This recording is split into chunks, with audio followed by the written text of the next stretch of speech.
اعوذ باللہ من الشیطان الرجیم بسم اللہ الرحمن الرحیم۔ ہماری دوسری نشست کے ساتھ میں آپ کی خدمت میں حاضر ہوں۔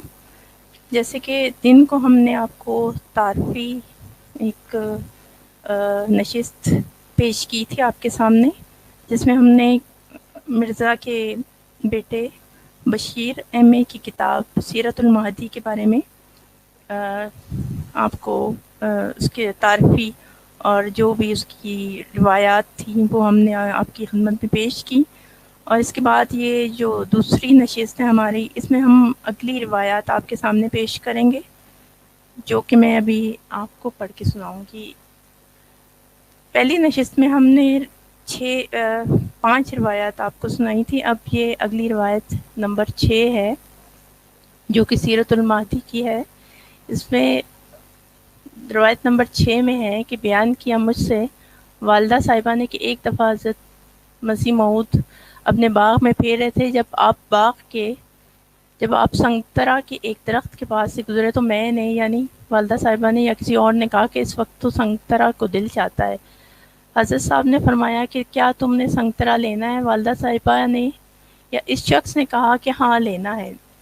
اس پر حضرت صاحب نے اس درخت کی شاخوں پر ہاتھ مارا، اور جب آپ کا ہاتھ شاخوں سے الگ ہوا تو آپ کے ہاتھ میں سنگترا تھا، اور آپ نے فرمایا یہ لو۔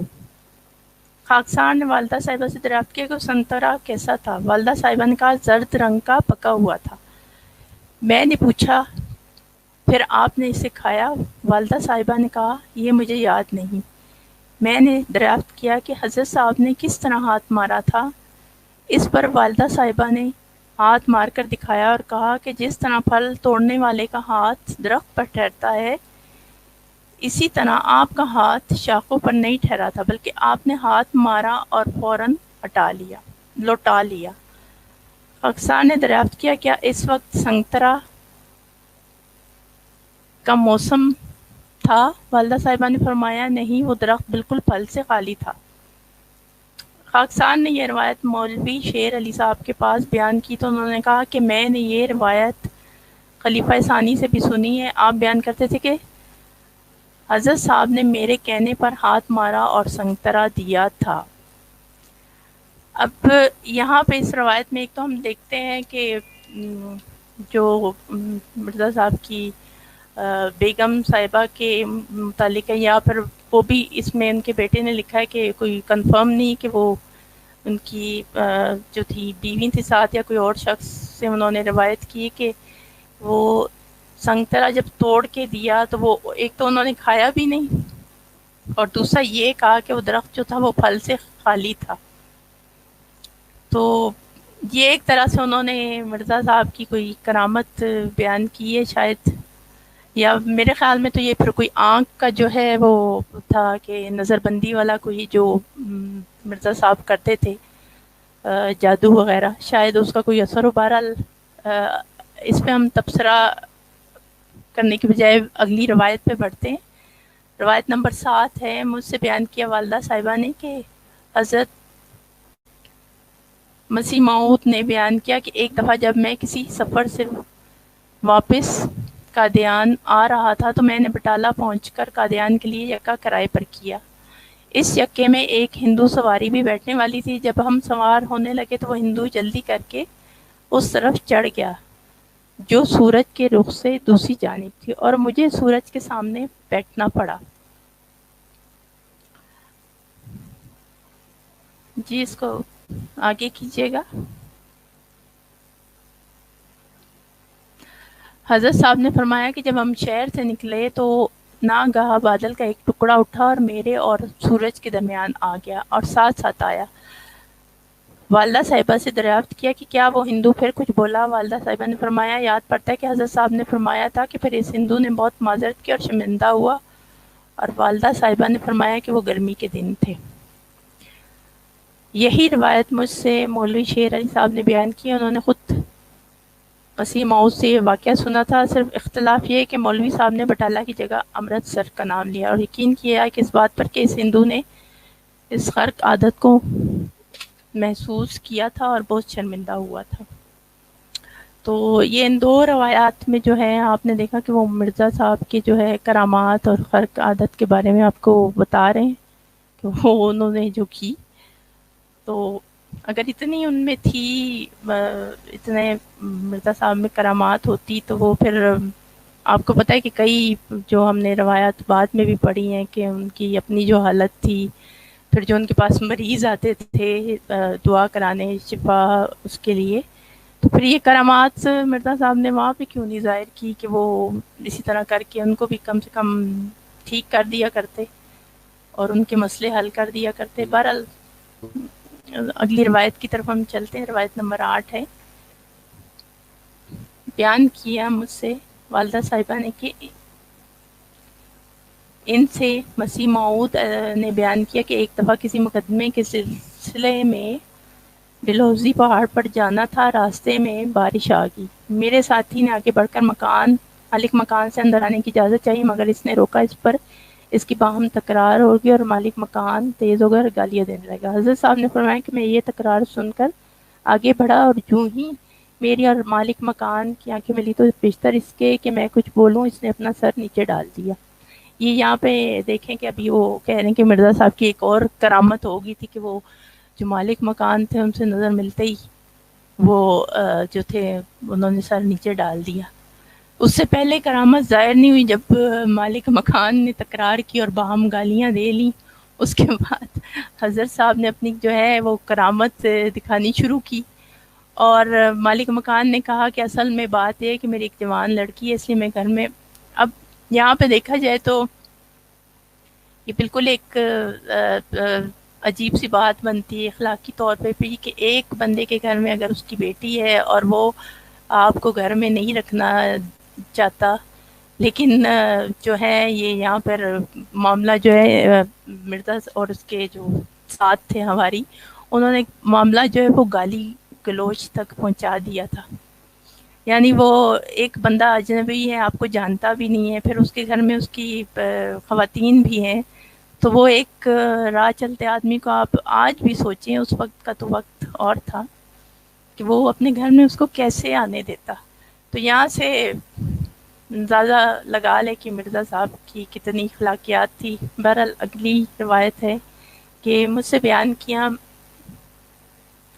والدہ صاحبہ نے کہ ان سے مسیح موعود نے بیان کیا کہ ایک دفعہ جب میں کسی سفر میں تھا، رات کے وقت ہم کسی مکان میں دوسری منزل پر چوبارے میں ٹھہرے ہوئے تھے. اسی مکان میں 7-8 اور آدمی بھی ٹھہرے ہوئے تھے. جب سب سو گئے اور رات کا ایک حصہ گزر گیا تو مجھے ٹک ٹک کی آواز آئی. میرے دل میں یہ خدشہ پیدا ہوا کہ اس کمرے کی چھت گرنے والی ہے. اس پر میں نے اپنے ساتھی مسیتا بیگ کو آواز دی کہ مجھے خدشہ ہے کہ چھت گرنے والی ہے. اس نے کہا میاں یہ تمہارا وہم ہے، نیا مکان بنا ہوا ہے، بالکل نئی چھت ہے، آرام سے سو جاؤ.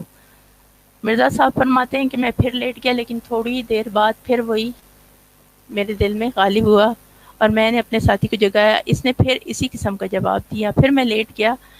میرے دل میں شدت کے ساتھ یہ خیال ہوا اور ایسا معلوم ہوا کہ کوئی شتیر ٹوٹنے والا ہے. یہاں پر یہ تینوں جو روایات ہیں آگے پیچھے ان میں یہی بتایا گیا ہے کہ مرزا صاحب جو تھے وہ پہلے سے نا ان کو یہ الہام ہو رہے تھے کہ چھت بھی گرنے والی ہے اور جو ہے وہ انہوں نے نا اس کے لیے باخبر لوگوں کو پہلے سے کر دیا. تو اگر ایسا ہی پھر معاملہ تھا تو پھر جب آگے ان کی کتابوں میں ہے کہ اتنے بڑے نقصانات ہوئے تھے طاعون کے، پھر ان سب کا جو ہے وہ پھر ان سب سے بھی پہلے سے میرے خیال میں مرزا صاحب کو نا اپنی قوم کو بچانا چاہیے تھا، جہاں پہ ان کے ہمسایوں میں بھی کافی جو ہے لوگ مر گئے تھے. تو یہاں پہ ایک چھت کے نیچے انہوں نے 4 بندوں کو بچا لیا. تو ان کا کام تو یہ تھا کہ وہ ان کو نبی اور مسیح مانا ہوا تھا، تو وہ اپنی قوم کو بھی اسی طرح بچایا جاتا ہے اور آنے والے وقت کے لیے بھی وہ جو ہے دیکھ کے ان کو کوئی ایسے اقدامات کر جاتے. بہرحال اس کے بعد وہ جو تھی انہوں نے کہا کہ جلدی سے سب نیچے چلو. دروازے کے ساتھ ہی سیڑھی تھی اور میں دروازے میں کھڑا ہو گیا. سب ایک ایک کر کے نکل کر اترتے گئے. جب سب نکل گئے تو حضرت صاحب فرماتے ہیں کہ پھر میں نے قدم اٹھایا. ابھی میرا قدم شاید آدھا باہر اور آدھا دہلیز پر تھا کہ یک لخت چھت گری اور اس زور سے گری کہ چھت کے نیچے بھی ساتھ نیچے کی چھت بھی ساتھ ہی گر گئی۔ حضرت صاحب فرماتے ہیں کہ میں نے دیکھا جن چارپائیوں پر ہم لیٹے ہوئے تھے وہ ریزہ ریزہ ہو گئی۔ والدہ صاحبہ سے دریافت کیا کہ مسیطہ بیگ کون تھا؟ والدہ صاحبہ نے فرمایا تمہارے دادا کا ایک دور کا رشتہ دار تھا اور کارندہ بھی تھا۔ اور اسی روایت کو مسیح ثانی خلیفہ ثانی نے بھی ایک دفعہ اسی طرح بیان کیا کہ واقعہ سیالکوٹ کا ہے جہاں آپ ملازم تھے، اور آپ فرماتے تھے کہ اس وقت میں یہی سمجھتا تھا کہ چھت بس میرے باہر نکلنے کا انتظار کر رہی تھی۔ اس میں کمرے میں چند ہندو بھی تھے جو اس وقت حضرت صاحب کے بہت متقد ہو گئے تھے۔ جی وہ ہندوؤں کو مرزا صاحب نے جو ہے یہ کر کے، اور دوسری بات یہاں پہ یہ ایک اہم بات ہے کہ سیالکوٹ میں جہاں آپ ملازم تھے، اگر آپ دیکھیں کہ تمام انبیاء کرام جو آج تک گزرے ہیں انہوں نے کہاں پہ کوئی تاریخ میں کہیں آپ کو ملتا ہو کہ وہ کہیں نوکریاں کرتے ہوں، کہیں ملازم ہوں، ایسا کچھ بھی نہیں تھا۔ یہ اب ایک بات تھی اس میں۔ اور دوسرا جو مرزا صاحب کے ساتھ ہندو تھے وہ تو آپ کو پتہ ہے کہ بس اس زمانے کے، تو ان کو مرزا صاحب نے جو ہے اسی طرح یہ دو چار باتیں چھوچے چھوڑ کے ان کو اپنا جو ہے گرویدہ بنا لیا تھا۔ اگلی روایت ہے، روایت نمبر 10 ہے، مجھ سے بیان کیا والدہ صاحبہ نے۔ جی آپ کی آواز شاید کٹ رہی ہے، نیٹ کی وجہ سے کوئی مسئلہ ہے۔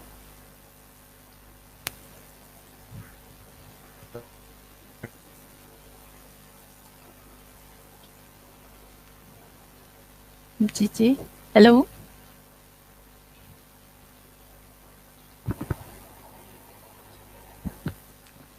ہیلو، چلیں اگلی روایت سے ہے کہ روایت نمبر 10 ہے کہ مجھ سے بیان کیا والدہ صاحبہ نے، اور ان سے مسیح موعود نے بیان کیا کہ جب بڑے مرزا صاحب یعنی مسیح موعود کے والد صاحب کشمیر میں ملازم تھے تو کئی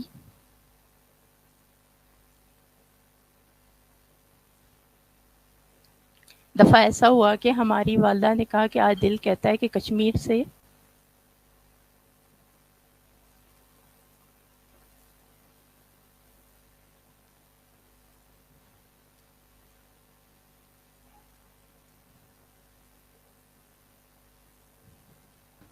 السلام علیکم ورحمۃ اللہ وبرکاتہ۔ آواز میری آ رہی ہے آپ کو؟ جی جی آپ کی آواز ابھی آ رہی۔ جی شیئر ہوگی اسکرین؟ جی جی شیئر ہوگی۔ جی کنٹینیو کیجیے گا آپ۔ والدہ نے کہا کہ آج میرا دل کہتا ہے کہ کشمیر سے کچھ آئے گا، تو اسی دن کشمیر سے آدمی آ گیا۔ اب یہاں پہ اگلا میں پڑھ دیتی کہ بعض اوقات ایسا ہوا کہ ادھر والدہ صاحبہ نے یہ کہا، ادھر دروازے پہ کسی نے دستک دے دی۔ اب یہاں پہ جو بات نظر آ رہی کہ وہ مرزا صاحب تو تھے، لیکن ان کی جو بیگم صاحبہ تھی وہ بھی یہ کہہ رہی ہیں کہ ان کو بھی جو پہلے سے نا الہام ہونا شروع ہو گئے تھے کہ اب انہوں نے جیسے ہی سوچا کہ کشمیر سے کچھ آئے گا تو ایک بندہ آ گیا، اور لکھا ہے کہ ادھر والدہ صاحبہ نے یہ کہا، ادھر دروازے پہ کی دستک ہوئی، تو اب والدہ صاحبہ کو جو تھے وہ بھی الہام ہونا شروع ہو گئے تھے۔ والدہ صاحبہ فرماتی کہ تمہارے دادا کشمیر سے اپنے آدمی کو چند ماہ کے بعد خط اور روپیہ دے کر بھیجا کرتے تھے۔ نقدی وغیرہ سونے چاندی کی صورت میں ایک گدڑی کی تہہ کے اندر سلی ہوتی تھی جو وہ آدمی راستہ میں پہنے رکھتا تھا، اور قادیان پہنچ کر اتار کر گھر میں بھیج دیتا تھا، اور گھر والے نقدی کھول لیتے تھے۔ والدہ صاحبہ نے مزید فرمایا تمہارے دادا کشمیر میں صوبہ تھے، اس وقت خلیفۃ الثانی بھی تشریف لے اور فرمایا کہ جس طرح انگریزوں میں آج کل ڈپٹی کمشنر اور کمشنر وغیرہ ہوتے ہیں، اس طرح کشمیر میں صوبے گورنر علاقہ ہوتے تھے۔ تو یہ میں نے آپ کو بتایا کہ والدہ صاحبہ نے جو ہے وہ ادھر ان کے بھی الہامات جو تھے وہ شروع ہو گئے تھے کہ ادھر وہ جو انہوں نے سوچا ادھر وہ جو ہے کوئی بندہ آگے اکثر ان کے جو مرزا کے اور اس کی جو بیوی کے الہامات ہوتے تھے وہ پیسوں کے متعلق یا انہی کے چیزوں کے متعلق ہوتے تھے. جہاں پہ وہ کہتے ہیں یہاں پہ سوچا تو وہاں پہ وہ چیز آ گئی. اور ہماری دادی صاحبہ یعنی مرزا مسیح موعود کی والدہ کا نام چراغ بی بی تھا. وہ دادا صاحب کی زندگی میں فوت ہو گئی. یعنی اب آپ نے پہلے بھی سنا ہوگا اور کئی دفعہ پہ یہاں اسٹریم میں بھی ہوا ہے کہ نام ان کا جو تھا چراغ بی بی. ویسے ان کو گھسیٹی بھی کہتے تھے. آپ یہاں پہ کچھ کہنا چاہیں گے؟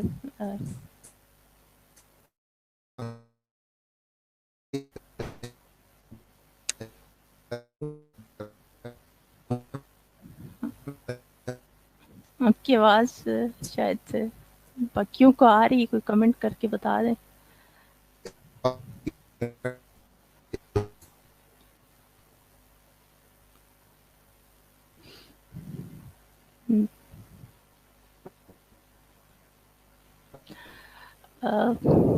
کوئی صاحب بتا دیں کہ یہ ان کی آواز آ رہی ہے آپ کو, عمر صاحب کی؟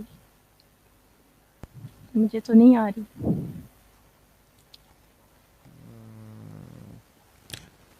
ابھی جی جی آ رہی ہے. ابھی آواز آ رہی ہے میری؟ جی ابھی بالکل آپ کی آواز صاف. اچھا, میں یہ بات کر رہا تھا کہ یہاں پہ جو ہے نا, یہ اس کو دیکھیں حوالے کو, اور مرزا قادیانی کا یہ کہنا تھا کہ وہ عیسیٰ ابن مریم بنا. ٹھیک ہے. جی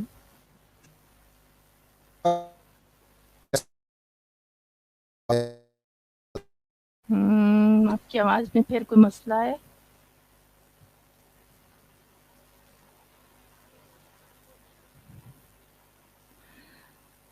چلیں, میں آپ کا پوائنٹ یہ ہے کہ مطلب وہ مرزا صاحب کہتے تھے کہ میں نا عیسیٰ ابن مریم ہوں, یعنی کہ وہ والدہ کا نام جو یہاں پہ لکھا ہے تو یہیں سے پتہ چل جاتا ہے کہ ان کی والدہ کا نام کیا تھا, اور پھر آگے سے یہ دادا اور پھر والد صاحب کے نام بھی یہاں پہ دیے ہوئے ہیں. تو حضرت عیسیٰ علیہ السلام کی تو صرف والدہ تھی, نہ ان کے کوئی والد تھے, نہ ان کا کوئی دادا, اور پیچھے کے وہ تو ہے ہی نہیں تھے. لیکن یہاں پہ یہ آپ دیکھیں کہ مرزا صاحب کی تو والدہ بھی تھی, اور ان کے نہ صرف والدہ بلکہ والد اور دادا وغیرہ سب ان کی بیان کیا گیا ہے.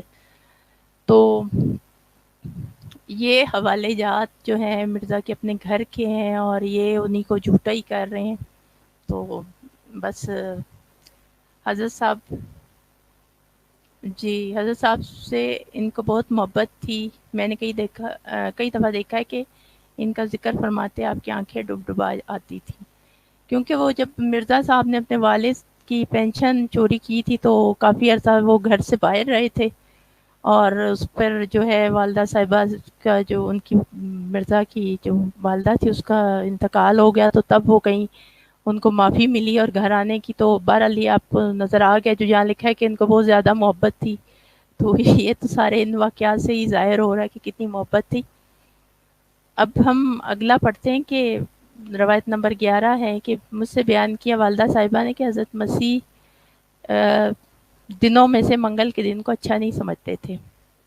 نیز بیان کیا کہ خلیفۃ المسیح نے جب مبارک بیگم یعنی جو مرزا کی بیٹی تھی پیدا ہونے لگی تو منگل کا دن تھا, اس لیے مرزا صاحب نے دعا کی خدا اسے منگل کی تکلیف دہ اثرات سے محفوظ رکھے. خاکسار عرض کرتا ہے کہ مرزا صاحب جمعے کے دن تمام پیدا ہوئے تھے اور فوت منگل کے دن ہوئے. اور جاننا چاہیے کہ زمانے کی شمار صرف اہل دنیا کے واسطے ہیں, اور اب کی وفات کا دن واقعی ایک مصیبت کا دن تھا بقول ان کے. یعنی وہ مرزا صاحب جو تھے وہ کہتے تھے کہ منگل کا دن جو ہے وہ اس کو اچھا نہیں سمجھتے تھے. تو جو ہے ان کے اپنا جو جس دن وہ جہنم واصل ہوئے اس دن بھی منگل کا ہی دن تھا. تو بہرحال یہ اب ایک مرزا صاحب کا سمجھ لے کہ وہ تھا, ان کے دل میں یہ ڈر لگا ہوا تھا شاید وہ, تو کیونکہ ان کو لگتا تھا کہ وہ منگل کا جو دن ہے وہ کوئی اس کو منحوس سمجھتے تھے, دنوں میں اچھا نہیں سمجھتے تھے. اور جب ان کی بیٹی جو تھی پیدا ہوئی تو تب بھی مرزا صاحب کا یہی تھا کہ اسے منگل کے اثرات سے محفوظ رکھے. لیکن بہرحال وہ منگل کا دن جو ہے، یا دنوں میں تو میرے خیال میں کوئی بھی دن منحوس نہیں، اور نہ ہی کسی دن پہ خاص وہ ہے. ہاں ہمارے لیے جمعے کا دن جو ہے وہ خاصا مطلب دنوں میں افضل ترین دن ہے. تو اس روایت سے یہ مراد نہیں کہ منگل کا دن، یہاں پہ یہ خود ہی لکھ دیتے ہیں کہ کوئی منحوس دن نہیں ہے، جیسا کہ قصہ دوئم کی روایت میں ہے، تشریح کی جا چکی ہے. صرف یہ مراد ہے کہ منگل کا دن بعض اجرام سماوی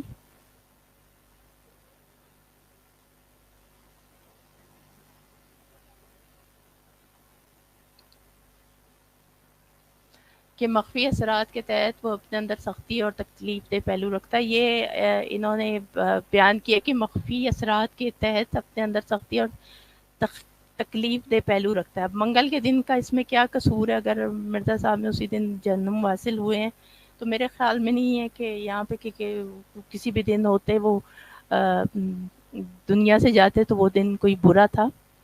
اور یہ یہاں پہ لکھا ہے کہ حضرت صلی اللہ علیہ وآلہ وسلم کا قول ہے کہ منگل وہ دن ہے جس میں اللہ تعالیٰ نے پتھریلے پہاڑ اور زرن رساں چیزیں پیدا کی ہے. اب یہ مرزا صاحب کی روایات ہیں، ان کی کوئی کنفرمیشن نہیں ہے کہ واقعی ایسا تھا. جی آپ کچھ کہنا چاہیں گے؟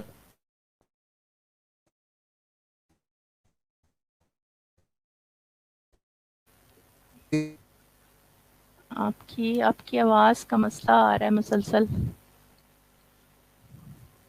جی اگلی روایت ہے کہ روایت نمبر 12 ہے کہ بیان کیا مجھ سے والدہ صاحبہ نے کہ جب مسیح موعود آخری بیمار ہوئے اور آپ کی حالت نازک ہوئی تو آپ نے گھبرا کر کہا کہ اللہ یہ کیا ہونے والا ہے؟ اس پر حضرت صاحب نے فرمایا یہ وہی ہے جو میں کہا کرتا تھا. خاکسار مختصراً عرض کرتا ہے کہ مسیح موعود 25 مئی 1908 یعنی پیر کی شام کو بالکل اچھے تھے، اور رات کو عشاء کی نماز کے بعد خاکسار باہر سے مکان میں آیا تو دیکھا والدہ صاحبہ کے ساتھ پلنگ پر بیٹھے کھانا کھا رہے تھے. میں اپنے بستر پر جا کے لیٹ گیا اور پھر مجھے نیند آ گئی. رات کے پچھلے پہر صبح کے قریب مجھے جگایا گیا، شاید لوگوں نے کہ چلنے پھرنے اور بولنے کی آواز سے میں خود بیدار ہوا تو کیا دیکھتا ہوں کہ مسیح موعود اس سال کی بیماری سے سخت بیمار ہے، حالت نازک ہے، اور ادھر ادھر معالج اور دوسرے لوگ کام میں لگے. میں نے پہلی مرتبہ مسیح موعود کے اوپر نظر ڈالی تو میرا دل بیٹھ گیا، کیونکہ میں نے ایسی حالت ان کی پہلے نہ دیکھی تھی. یعنی وہ راتوں رات ہی مرزا صاحب کا یہ حال ہو گیا تھا، وہ بقول ان کے بیٹے کے، کہ جب وہ ان کو اس سال کی بیماری وبائی ہیضے کی لگ گئی تو اس کے بعد مرزا کی جو حالت ہوئی وہ یہ روایت اسی بارے میں ہے. اور پھر آگے وہ لکھا ہوا ہے کہ یہ مرض الموت ہے. اس وقت آپ بہت کمزور ہو چکے تھے، ڈاکٹر نے نبض دیکھی تو ندارت سمجھے کہ وفات پا گئے. یکدم سب پر ایک سناٹا چھا گیا، مگر تھوڑی دیر کے بعد نبض پھر حرکت پیدا ہوئی، مگر حالت بدستور نازک تھی. اتنے میں صبح ہوگی اور آپ کی چارپائی کو باہر سین سے اٹھا کر کمرے میں لے آئے، اور جب ذرا اچھی روشنی ہوگی تو آپ نے پوچھا کہ نماز کا وقت ہو گیا ہے. تو اب یہاں پہ یہ بات اہم ہے کہ جب روشنی ہوگی ہے تو پھر نماز کا وقت کیسے رہ گیا ہے؟ یہ تو اب عجیب سی بات ہے کہ آپ کو پتہ ہے کہ جب دن نکل آئے تو پھر فجر کی نماز کا ٹائم تو ہوتا ہی نہیں ہے. شیخ عبد الرحمن قادیانی عرض کیا کہ حضور ہو گیا. آپ نے بستر پر ہاتھ مار کر تیمم کیا اور لیٹے لیٹے ہی نماز شروع کر دی. اب پتہ نہیں یہ کس ٹائپ کی نماز تھی جو آپ نے ادھر ہی بستر جو تھا جیسی کہ حالت بیان کی ہے. اس کے بعد غشی طاری ہو گئی اور نماز کو پورا نہ کر سکے. لیکن پھر آپ نے دریافت فرمایا کہ صبح کی نماز کا وقت ہو گیا ہے. عرض کیا ہو گیا ہے. پھر آپ نے نیت باندھی اور کہا کہ مجھے یاد نہیں نماز پوری کر سکے کہ نہیں. اب یہاں پر یہ وہ دو جو ہے جگہ ایک ہی بات لکھی کہ دن چڑھ آیا تو صبح کی نماز کا وقت ہو گیا ہے. یہ دو باتیں انہوں نے وہیں بیان کی ہے. اس وقت آپ کی حالت سخت کرب اور گھبراہٹ کی تھی۔ غالباً 8:30 بجے ڈاکٹر صاحب نے پوچھا ہے حضور کو خاص کیا تکلیف ہوتی ہے، مگر جواب نہ دے سکے۔ کاغذ قلم دوات منگوائی گئی۔ آپ نے بائیں ہاتھ کا سہارا لے کر بستر پر سے اٹھ کر کچھ لکھنا چاہا، لیکن 2 4 لفظ بمشکل لکھ سکے، پھر بوجہ ذوق کے کاغذ پر قلم گھسیٹا۔ اب یہ حال ہو گیا مرزا صاحب کا کہ ان کی تو زبان جو ہے وہ بالکل بند ہو چکی تھی کہ اور اٹھنا بیٹھنا تو دور کی بات ہے، بول بھی نہیں سکتے تھے، اور جو کاغذ منگوایا اس پہ جو لکھنا تھا وہ بھی میرے خیال میں وہ لکھ نہیں سکے۔ اب یہاں پر کوئی میں موازنہ نہیں کر رہی، لیکن میں ویسے ہی بتانا چاہوں گی یہاں پر کہ جب ہمارے پیارے نبی صلی اللہ علیہ وآلہ وسلم کا جو وصال کا وقت تھا، تو آپ صلی اللہ علیہ وآلہ وسلم نے اس وقت جو ہے آپ کو امت کی فکر تھی۔ آپ نے جو دعا فرمائی کہ آپ نے فرمایا کہ اے لوگو تمہیں شاید میری موت کا خوف ہے۔ سب نے کہا جی ہاں یا رسول اللہ صلی اللہ علیہ وآلہ وسلم۔ آپ صلی اللہ علیہ وآلہ وسلم نے ارشاد فرمایا کہ اے لوگو تم سے میری ملاقات کی جگہ دنیا میں نہیں، تم سے میری ملاقات کی جگہ حوض کوثر ہے۔ خدا کی قسم گویا کہ میں یہیں سے اسے دیکھ رہا ہوں، یعنی آپ نے فرمایا کہ حوض کوثر کو یہیں سے دیکھ رہا ہوں۔ پھر فرمایا مجھے تم پر تنگ دستی کا خوف نہیں ہے، بلکہ مجھے تم پر دنیا کی فراوانی کا خوف ہے۔ تم اس معاملے میں ایک دوسرے سے مقابلے پر لگ جاؤ، جیسا کہ تم سے پہلے امتوں والے لوگ لگ گئے، اور یہ دنیا تمہیں بھی ہلاک کر دے جیسا کہ انہیں ہلاک کر دیا۔ پھر مزید فرمایا کہ نماز کے معاملے میں اللہ سے ڈرو، اللہ سے ڈرو، اور یہی فرمایا کہ اللہ سے ڈرو۔ آپ یہ بات دہراتے رہے۔ پھر فرمایا اے لوگو، بندے کو اللہ نے اختیار دیا کہ دنیا کو چن لے یا اسے چن لے جو اللہ کے پاس ہے، تو اس نے اسے پسند کیا جو اللہ کے پاس ہے۔ اس سے آپ صلی اللہ علیہ وآلہ وسلم کی ذات مبارک مراد تھی۔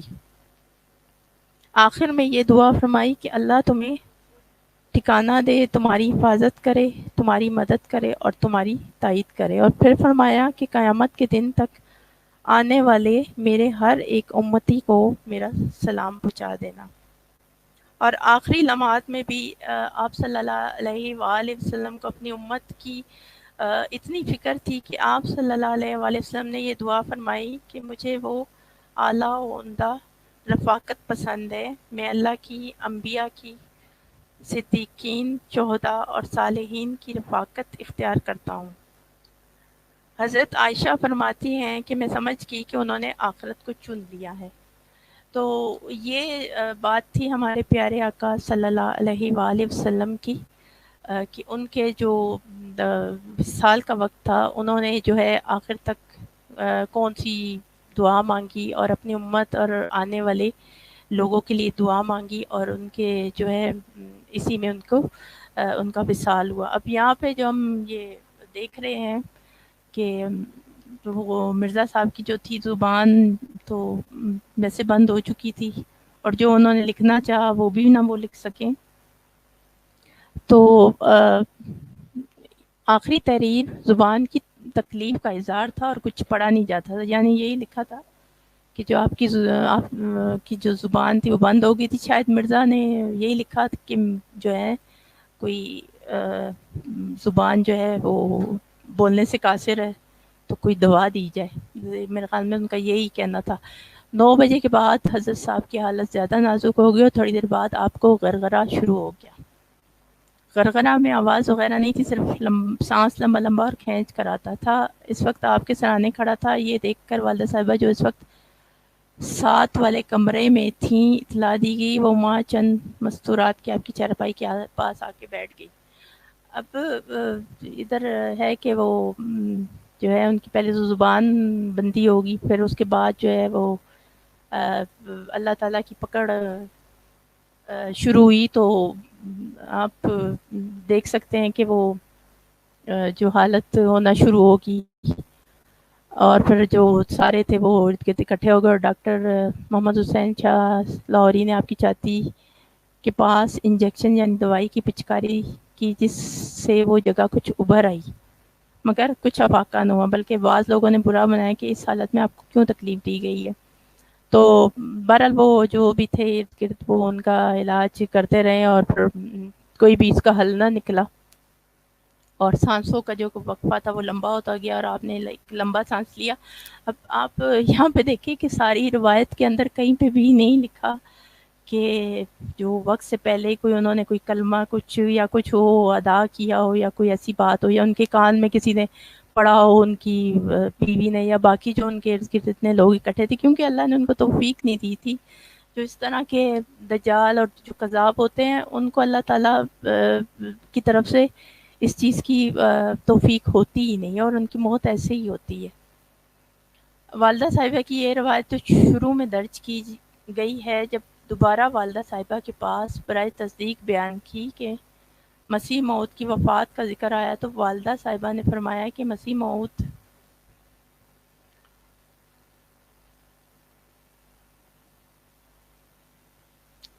جی اس کو پیج کو تھوڑا سا آگے کر دیں۔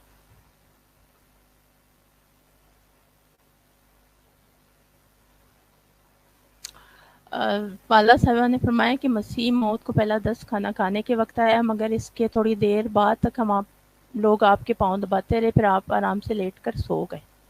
اب یہ وہ روایت ہے جہاں پر آپ دیکھیں گے کہ وہ گنتی شروع ہو جائے گی کہ پہلا دست کتنے بجے آیا، کس وقت آیا، پھر دوسرا کب آیا، پھر تیسرا کب آیا۔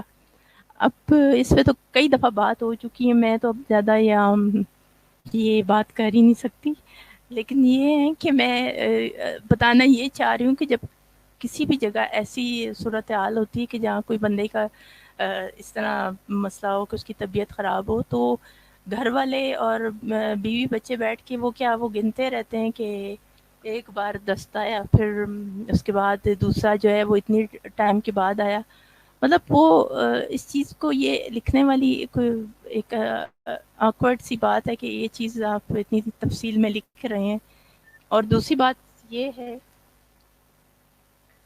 کہ جو ہے یہ جو ساری باتیں لکھی گئی ہیں کہ یہ اس طرح ان کا حالت ہوگی تھی، پھر اس طرح ان کو جو موشن شروع ہو گئے، ایک طرح سے یہ جو ہے یہ ایک عبرت کا مقام ہے، کیونکہ اگر دیکھیں وہ ان کا جو بیٹا تھا وہ کچھ اور بھی لکھ سکتا تھا نا، روایات کو بدل کے کہ نہیں جی وہ آخری وقت میں ایسے تھے تو یہ ہوا تھا، لیکن اللہ تعالیٰ نے کیونکہ مرزا کذاب کو ایک عبرت کا نشان بنانا تھا، تو یہ سب کچھ اللہ تعالیٰ نے ایک عبرت کے نشان کے طور پہ، جیسے فرعون کو اللہ تعالیٰ نے عبرت کا نشان بنایا کہ اسے اس کی لاش کو محفوظ کر دیا، اسی طرح مرزا کذاب کو اللہ نے اس طرح عبرت کا نشان بنایا کہ اس کو جو ہے انہوں نے اللہ تعالیٰ نے اس کی جو آخری حالت تھی وہ اس کے بیٹے سے ہی لکھوا کے اس کی کتابوں میں محفوظ کر دی ہیں۔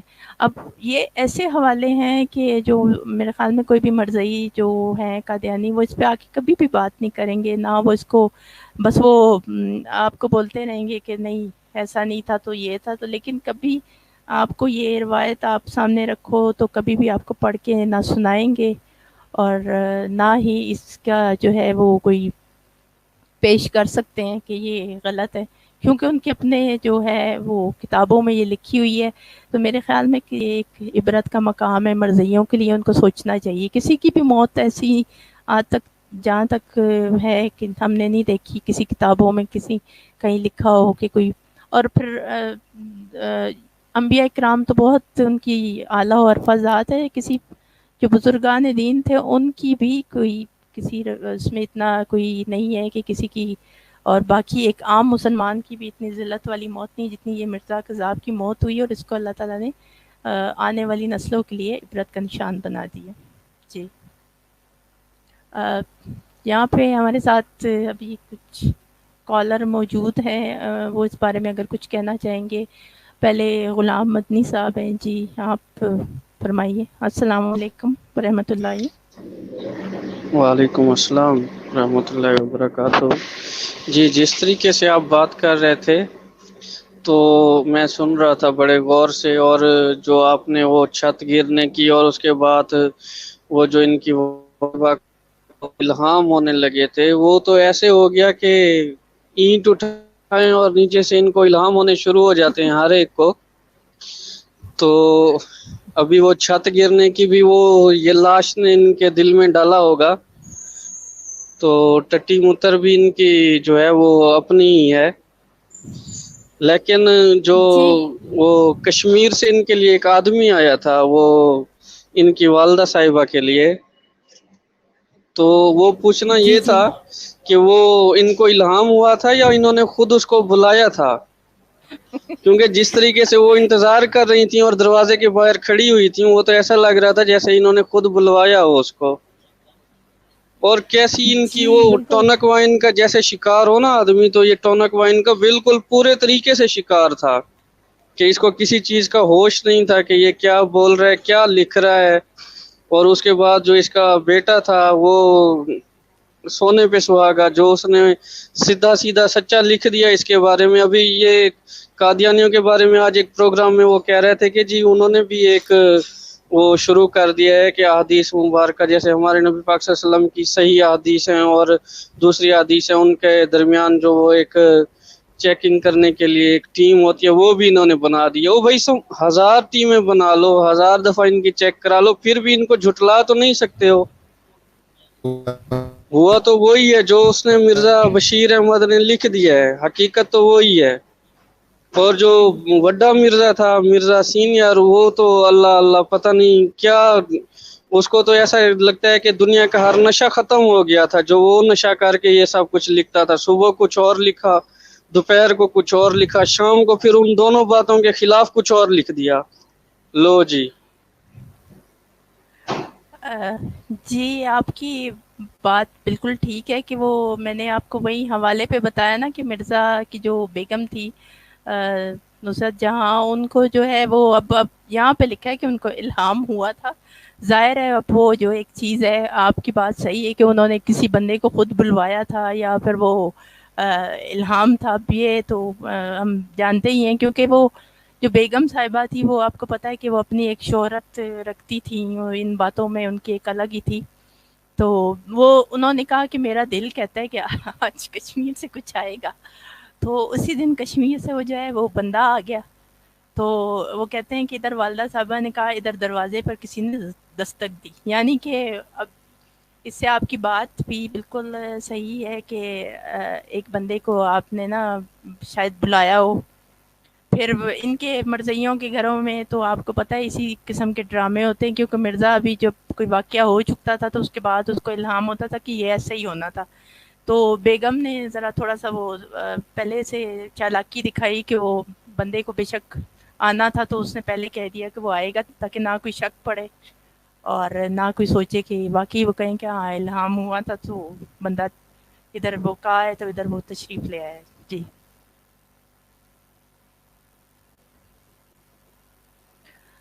ہمارے ساتھ جی عمر جٹ صاحب، آپ کچھ کہنا چاہیں گے؟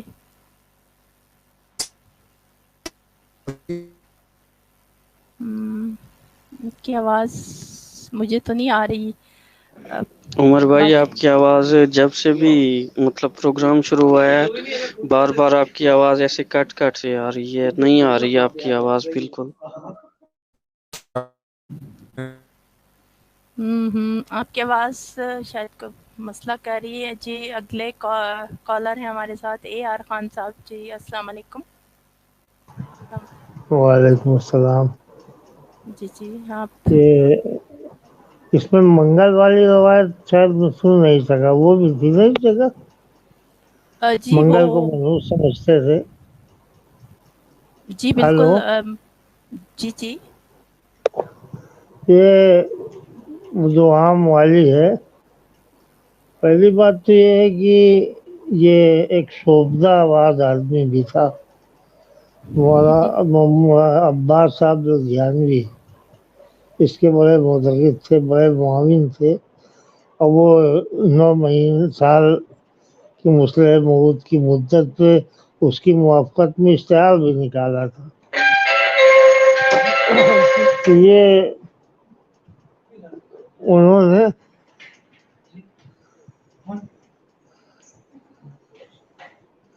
ہلو جی تو جی آپ انہوں بولیں. نے ایک مرتبہ عباس صاحب ایک شوبدہ باز آیا تھا، اس سے اس نے کچھ دکھایا تو مرزا نے کہا کہ اگر 200-300 روپے بھی خرچ ہو جائے اس سے یہ حاصل کرنا چاہیے. اسی پہ عباس صاحب اس سے الگ ہوئے تھے. یہ شوبدہ بازی بھی ہو سکتی ہے. ابھی ایک جگہ کبھی بات لمبی ہو جائے گی، ورنہ بہت سی اس طرح کے دیکھے ہیں. کپڑا تھیلا کپڑا ہے، اس کو کھولیں گے تو اس سے کبوتر نکلے گا. یہ کوئی بڑی بات نہیں، شوبدہ بازی ہے. پھر حیرت یہ ہے کہ وہ مرزا صاحب کی بیوی کو معلوم نہیں کہ میں نے چکھا تھا کہ نہیں چکھا تھا، مطالبہ تو ان کا تھا. پھر تضاد یہ کہ ان کا لڑکا کہتا ہے میں نے کہا تھا، وہ کہتا ہے میں نے یا کسی اور نے کہا تھا. تضادات کا مجموعہ ہے.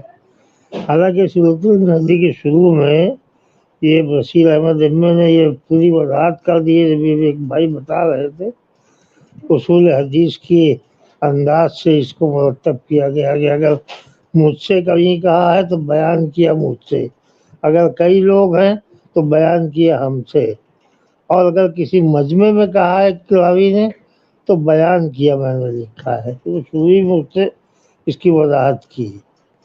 اور دوسرا مسئلہ بھی یہی ہے کہ اب وہ ایک صاحب کہتے ہیں کہ سیالکوٹ کا واقعہ تھا، ایک صاحب وہ کسی سفر کا واقعہ بتا رہے ہیں.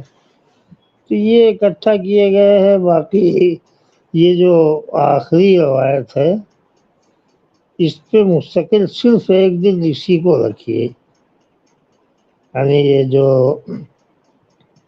روایت یعنی موضوع موت والی، یہ بہت اہم ہے. اور اس میں کچھ تبدیلیاں بھی کی گئی ہیں، اور کہاں سے کیا میں کچھ اس سلسلے میں عرض کروں گا، لیکن اس کو مستقل ایک اسکیم ہوتی ہے. جی بالکل. جیسے کہ میں نے دن کو جب سٹارٹ میں اس کے کتاب کا تعارف پیش کیا تو اس میں انہوں نے قادیانیوں نے خود ہی کہا کہ اس میں ہم نے جو ہے وہ 1923 کا جو پہلا اس کا حصہ آیا تھا، فرسٹ ایڈیشن اور پہلا حصہ، تو اس میں انہوں نے کہا کہ ہم نے اس بعد میں جو 1935 میں آیا اس میں ہم نے اس میں چینجز کی ہے. پھر بعد میں آنے والے جو ایڈیشن تھے ان میں ظاہر ہے انہوں نے لکھا کہ ہم نے اصلاح کر دی، غلطیاں جو تھی وہ نکال دی ہیں. اب وہ غلطیاں ان کی نظر میں ہوں گی، چاہے کچھ روایات انہوں نے بدل دی اور کچھ کو انہوں نے چینج کیا، تو یہ ساری وہی چیز ہے. تو یہ جو موت والی روایت ہے بے شک ہم آگے بھی اس پہ بات کرتے رہیں گے کیونکہ یہ کافی اہم ہے.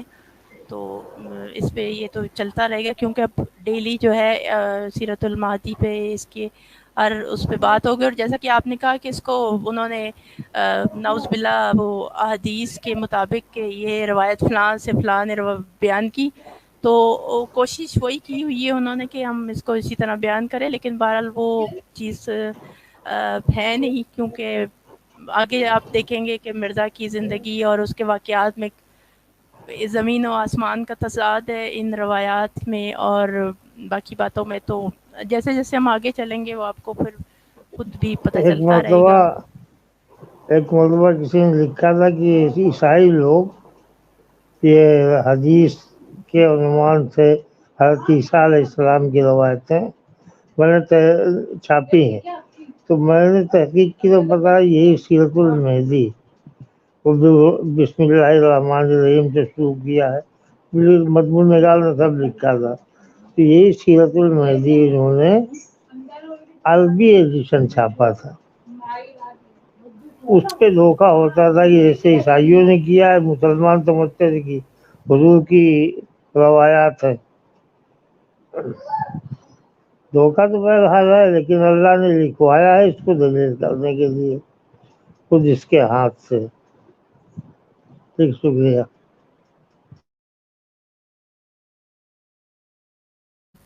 جی صحیح بات ہے آپ کی کہ وہ اس کے جو تعارفی اس پہ انہوں نے خود کہا کہ یہ کئی زبانوں میں ہم نے اس کو کیا، لیکن فی الحال یہاں پہ جو ہے یہ اس نے کہا کہ میں اردو میں لکھوں گا.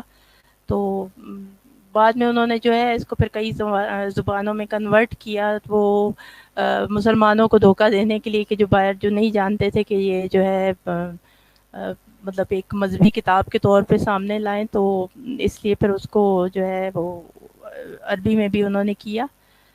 تو بہرحال یہ جو ہم آپ کے سامنے پیش کر رہے ہیں یہ اردو کا ایڈیشن ہے، تو اس کی روایت آگے چلتی رہیں گی۔ ابھی اگر آپ مزید کوئی کال کرنا چاہے۔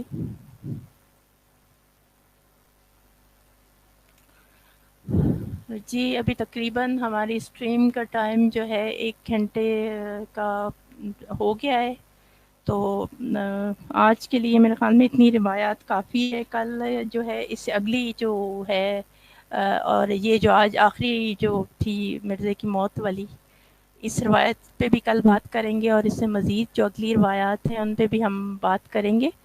تو اسٹریم کا ٹائم جو ہے ابھی یہاں پہ ختم ہوتا ہے، تو جو ہے انشاءاللہ پھر کل اس پروگرام کو لے کے ہم اسی طرح آگے چلیں گے، اور جو بھی ہمارے ساتھی ہمارے ساتھ شریک ہوئے ان سب کے بہت بہت ان سب کا شکریہ، اور جنہوں نے کال کی ان کا بھی شکریہ۔ ہمارے لیے آپ سب دعا کیجیے گا کہ اللہ تعالیٰ ہمیں اس کام میں آگے بڑھنے کی اور مزید کام کرنے کی توفیق عطا فرمائے۔ وعلیکم السلام علیکم ورحمۃ اللہ وبرکاتہ۔